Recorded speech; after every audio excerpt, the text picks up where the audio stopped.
This is a shocking case. Not only was Efrain Orta Jr. shot and killed in broad daylight across from an elementary school, police have video and pictures of the shooter. It was 9 o'clock in the morning. There were kids going to school. There were buses out there.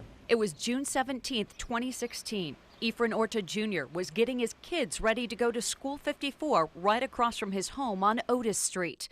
Little did he know, a gunman was waiting for him. So this is your suspect? Yes, that is our suspect. A neighbor's home security system caught the shooter on camera in the driveway next door. And for the first time, Rochester police showed News 10 NBC the video in its entirety. You can see the shooter pacing in the driveway for about 20 minutes. And we have him right there. And we have the weapon in his hand.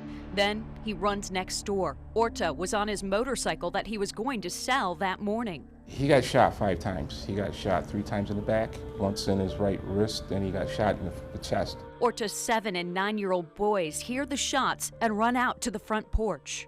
Efrain almost collapsed right into his arms. Their father dies right in front of them.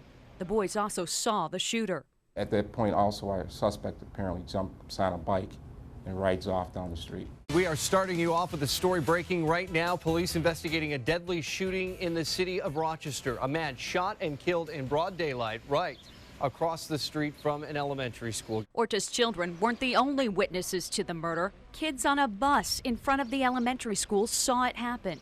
Think about it. You're a 7, 8-year-old kid. You're sitting on a bus. You're waiting to get off a bus. And all of a sudden you see somebody get shot. You hear the shots. Can you talk a little bit about the audacity of a shooter that would take that chance in front of all these kids? That and the fact that a police officer was standing a block and a half away directing traffic. Yes, audacity is the correct word. The school was put on lockdown and kids were eventually sent home for the day. 2 years later, despite having video of the suspect and multiple witnesses, no arrests have been made. There's no doubt in my mind that suspect lived in that neighborhood. He hung around that neighborhood, and there are people that know him. So they haven't told you? That's correct. Investigators say the man who was going to buy Orta's motorcycle is not a suspect, and they have no motive. Crime Stoppers is offering a reward in this case. If you have information, call 423-9300. You can remain anonymous. Nikki Rudd, News 10 NBC.